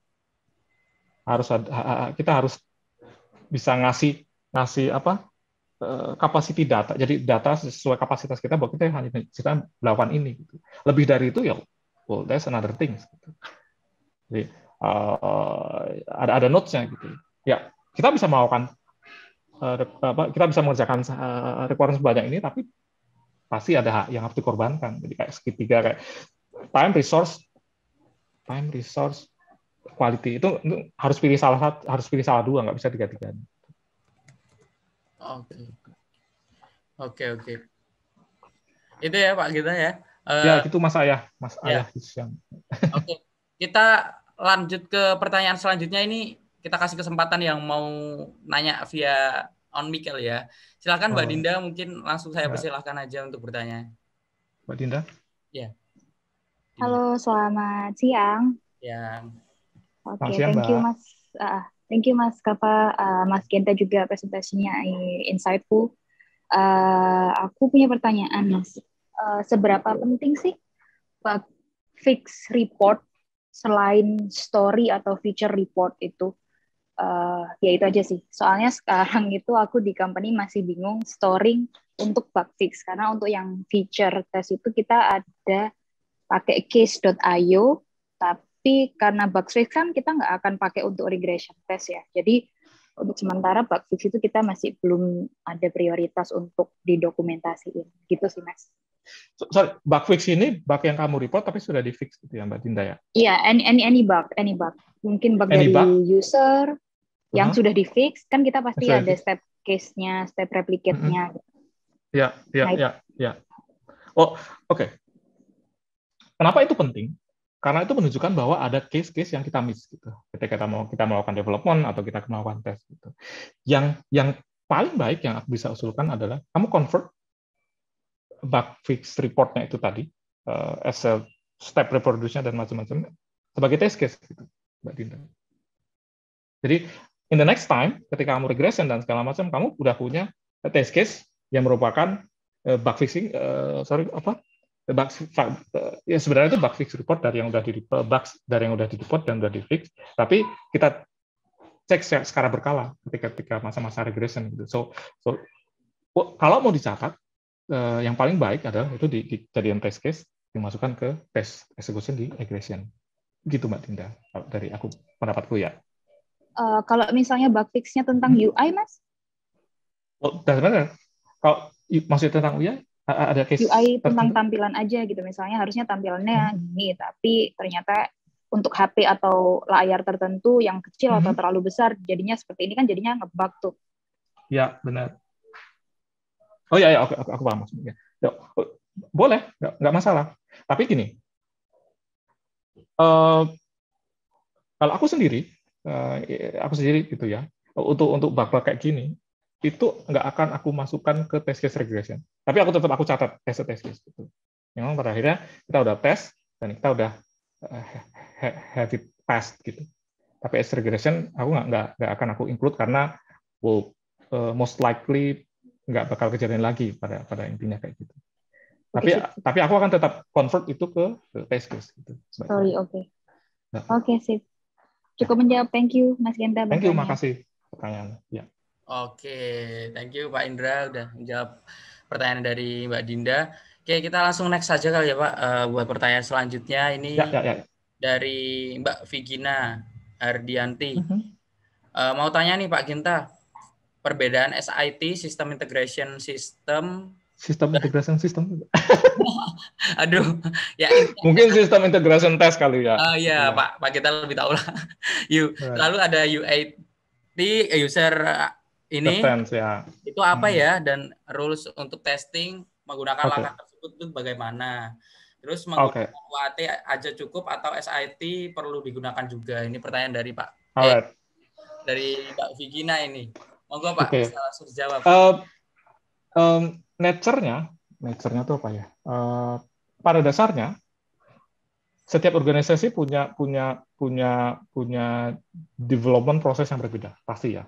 Terus aku jawab ini dari satu jenis organisasi, kayak misalnya ada satu company, satu organisasi yang dia memang deliver produk gitu, bukan kamu vendor melakukan bikin produk untuk klien gitu kayak gitu. Jadi kalau sistem integration test itu tes yang dilakukan in my place, tes yang dilakukan ketika misalnya ada satu fitur itu related ke banyak service dan itu harus dicek secara integrate gitu. Oke. Kebayang nggak? Jadi kayak taruhlah ada client server, client server apps, ada teman-teman backend ngerjain servernya, teman-teman front end atau mobile ngerjain front end-nya atau mobile-nya gitu. Jadi sistem integration test ya kita pakai untuk checking apakah semua service atau komponen atau service yang terpisah-pisah ini, developnya kan pasti terpisah-pisah, orangnya pasti beda-beda. Nah itu kita bisa tes secara integrate gitu. Ya, that's the thing. Nah, kalau user acceptance criteria adalah ya kita akan ngerjain apa yang diminta sama user. User itu bisa macam-macam, apakah dari product owner, apakah dari client gitu kan. Nah ini part atau phase atau stage di mana teman-teman ini melakukan acceptance dari fitur atau produk yang sudah kita deliver atau yang sudah kita bikin dan akan kita deliver ke user, baik ke produk atau ke client. So it's a different thing sebenarnya gitu. Dan apakah UAT sudah cukup atau SIT perlu digunakan? Loh, in my opinion, SIT itu wajib dilakukan, sistem integration test. UAT tergantung sama keadaan. Apakah memang diperlukan atau tidak sesuai sama culture dan nature di organisasinya. Oke, gitu ya Pak Genta ya. Jadi UAT itu bisa lihat kondisi, lalu yang SIT itu wajib digunakan kalau itu menurut opininya Pak. Oke, kita ke pertanyaan selanjutnya. Cuman Pak Gentanya lagi. Sorry, aku haus. Oh iya, monggo Pak kalau mau minum pasti haus Pak. Iya. Terus Mas. Lanjut ke pertanyaan selanjutnya ini dari Mbak Dev. Saya mau tanya Dev, ya. kalau dari QA analyst yang yang biasa tes manual untuk memiliki coding skill, bahasa apa yang sebaiknya dipelajari oleh pemula atau perlu disesuaikan dengan bahasa yang biasanya digunakan sama tim developer Pak, kayak gitu pertanyaannya. Yeah. Alright, it's good question. Jadi sangat sering banget yang tanya kayak gini. Kalau dari usulku, dari pendapatku pribadi sih, pelajari apa yang kira-kira teman-teman suka aja gitu. Pertama itu. Jadi kayak nggak menyalip. Ya suka dan populer kali, bukan populer sih, kayak mungkin dilihat dulu sekarang testing framework atau teman-teman sekarang yang banyak dipakai, banyak di develop apa, kayak di Java cukup banyak, di JavaScript cukup banyak, di Ruby ada, di Python juga sekarang lagi booming. Pelajari antara itu. Karena apa? Ya kalau kita taruhlah kita belajar Erlang gitu, belajar bahasa Erlang, tapi nggak ada framework yang support kita untuk melakukan atau untuk melakukan automated test atau melakukan development, ya percuma kalau kita baca Erlangnya. Terus, nah apakah harus bahasa yang sama dengan developer? Aku nggak ada masalah sebenarnya harus sama atau tidak, tapi biasanya kalau sama itu jadi lebih mudah dalam banyak hal. Yang pertama, kita bisa selalu diskusi dengan engineering, karena kita pakai bahasa yang sama kan, jadi kayak bisa diskusi, teman-teman bisa paham code yang mereka code apa, teman-teman juga bisa menyesuaikan dengan code yang teman-teman buat. Kemudian yang kedua adalah gampang nanti ketika itu sudah masuk ke CI/CD pipeline gitu. Jadi kayak ini teknis banget tapi kayak sangat-sangat gampang nanti integrasinya, terus testingnya, terus environment dan infrastruktur konfigurasinya gitu. Jadi kalau bisa sama itu sangat baik. Oke, siap. Itu ya Mbak Dev buat jawaban dari Pak Genta, semoga sudah menjawab. Kita next ke pertanyaan selanjutnya. Oh, ini ada pertanyaan kedua dari Pak Nur Widianto nih. Nah, berapa man hour buat diperlukan untuk sebuah aplikasi sekelas Bukalapak? Nah, ini bersinggungan dengan pekerjaan dari Pak Genta juga untuk satu tes skenario. Ini pertanyaannya Pak. Bisa langsung. Satu tes skenario. Ya. Satu tes skenario man hour gimana itu ya?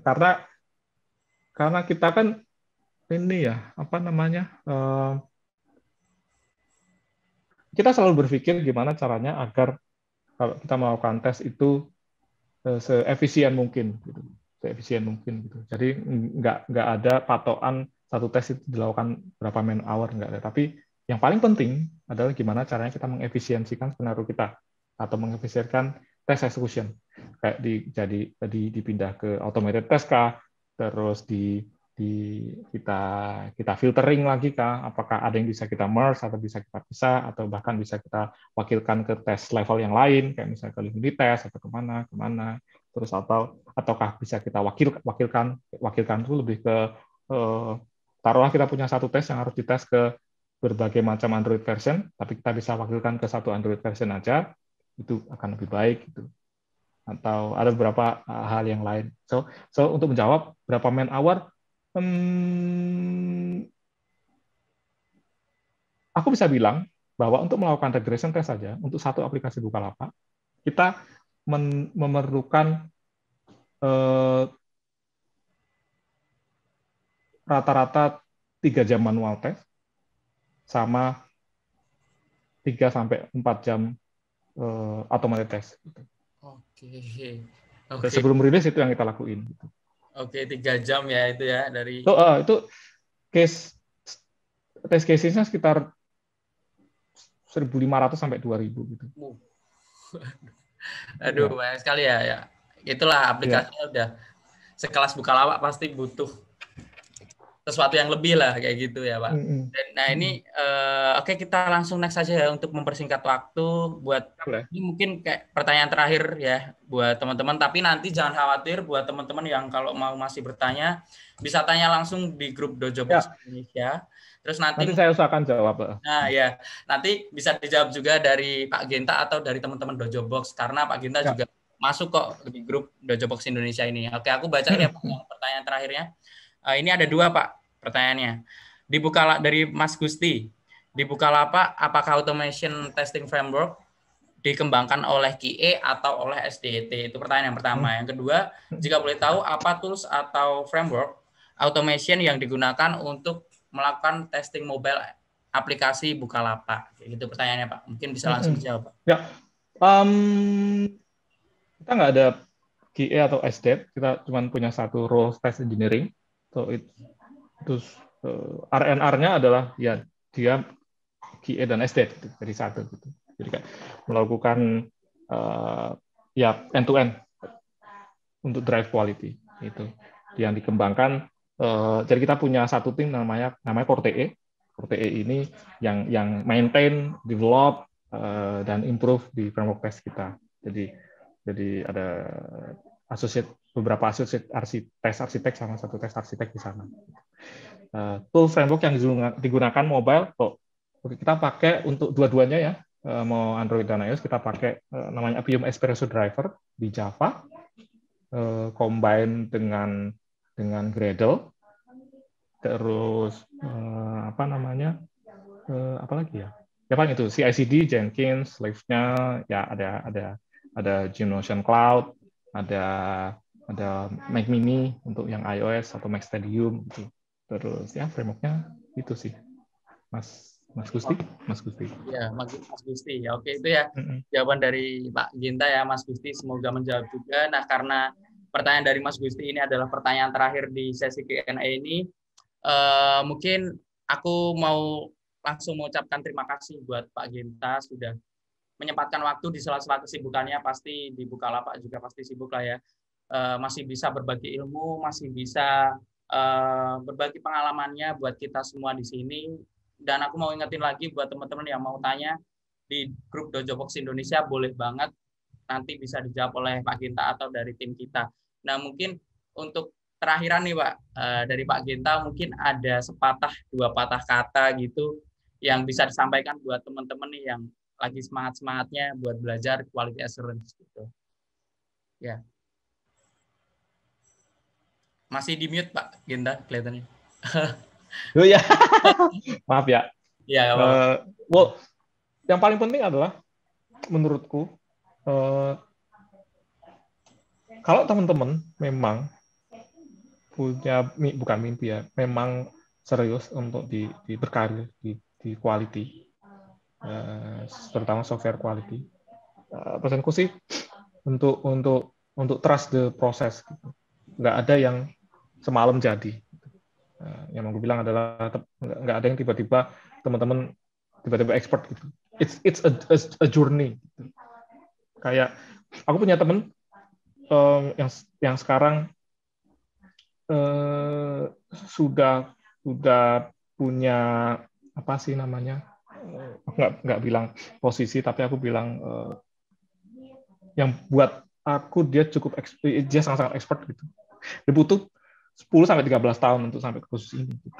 Just, tapi dulu nggak mulus gitu perjalanan. Jadi kayak ya ada saatnya dia jatuh, ada saatnya dia merasa yang lain lebih baik, tapi yang paling penting adalah take your time, ambil yang bisa dipelajari, dan trust the process. Gitu sih, Mas Kafa.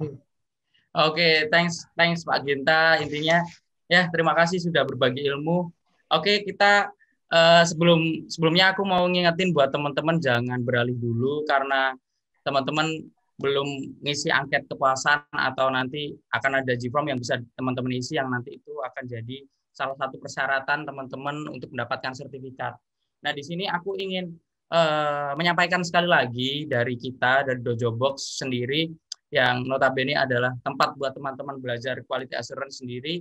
Kita di sini mempunyai promo yaitu adalah teman-teman bisa membeli voucher senilai 2,5 juta seharga 500.000 aja di bootcamp cohort dari Dojo Box. Nah, di bootcampnya ini teman-teman bakal belajar pelajaran atau pengetahuan yang berhubungan untuk menjadi QA expert seperti Pak Genta ini gitu. Nah, untuk durasinya sendiri itu bakal dilakuin sekitar 2 bulan.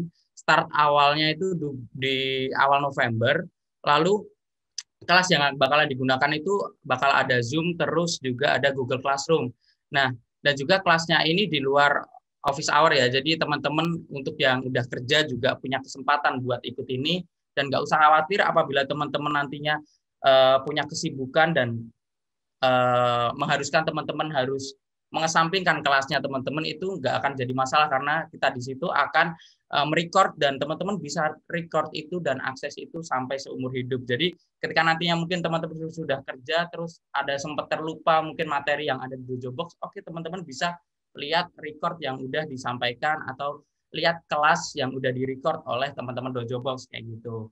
Nah, apabila teman-teman di sini tertarik akan hal itu, teman-teman bisa langsung tanya aja mungkin di grup Telegram Dojo Box Indonesia. Kalau enggak, teman-teman di sini bisa langsung hubungi Mas Enrico yang ada di Zoom ini. Dan juga mungkin kalau teman-teman aktif di Instagram, teman-teman bisa via direct message ke akun Instagram kita dojobox.id.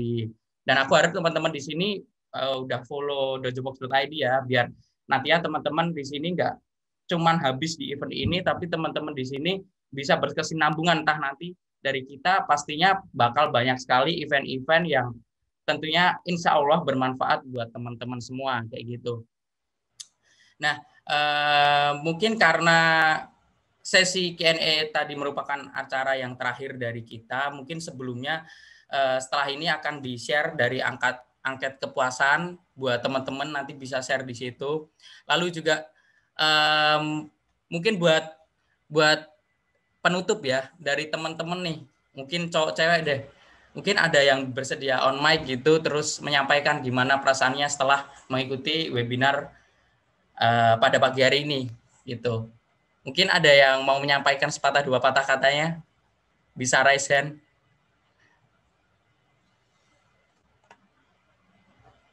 Oke, belum ada ya.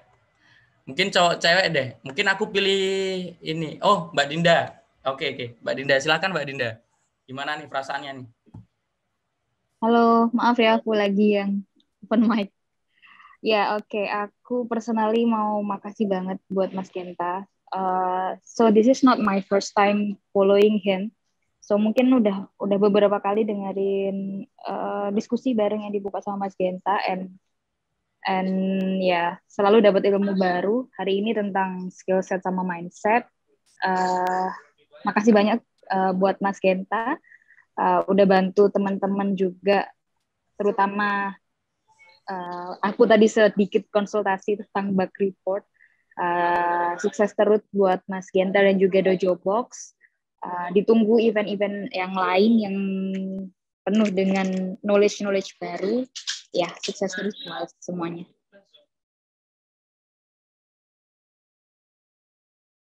Oke, thanks Mbak Thank you, Dinda. Mbak Dinda. Thank you. Aku juga terima kasih Mbak Dinda udah aktif berpartisipasi pada event kita, dan aku harap di event Mbak Dinda nggak hadir cuma di event ini aja, tapi besok bisa hadir di event-event kita selanjutnya gitu ya. Oke, karena yang cewek udah, sekarang yang cowok tadi kelihatannya ada deh. Mas siapa ya? Mas Jovan atau siapa ya tadi ya? Mungkin bisa raise hand lagi, Mas, atau cewek juga tadi. Kalau ya paling nggak 2 orang lah buat komentar gimana webinar perasaannya setelah ikut webinar ini.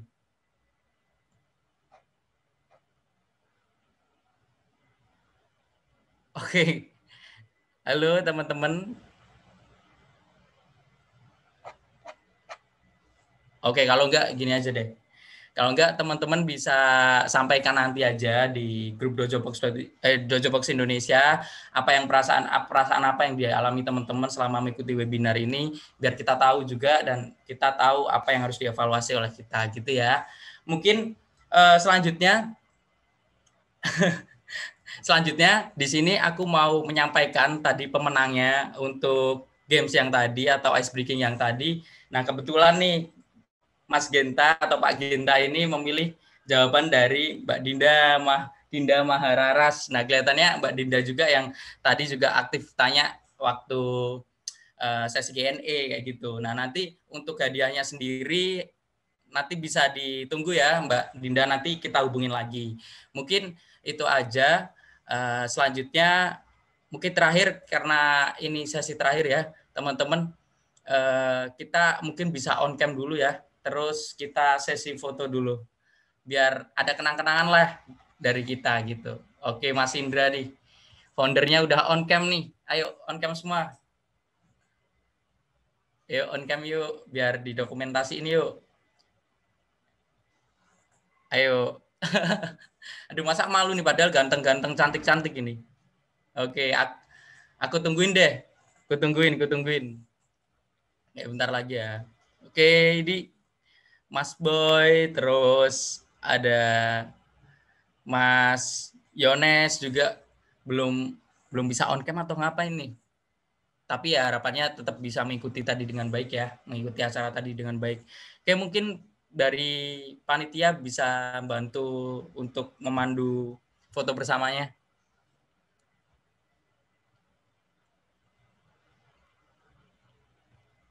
Halo.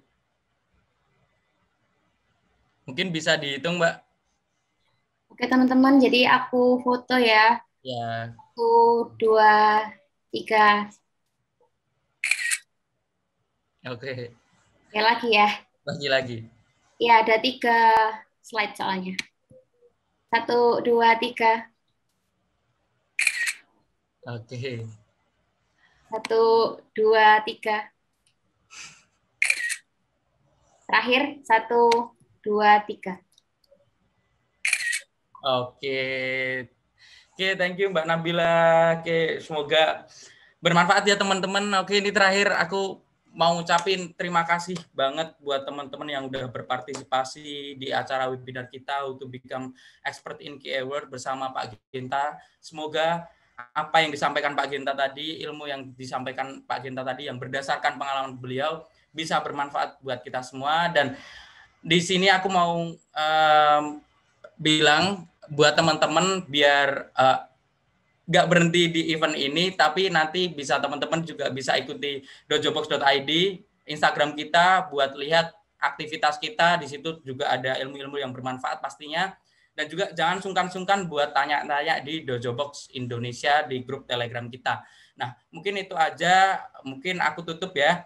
Billahi taufik wal hidayah. Wassalamualaikum warahmatullahi wabarakatuh. Terima kasih semuanya. Waalaikumsalam, thank you. Terima kasih semua. Makasih Mas Genta. Semuanya, bye-bye. Assalamualaikum. Waalaikumsalam. Terima kasih. See you.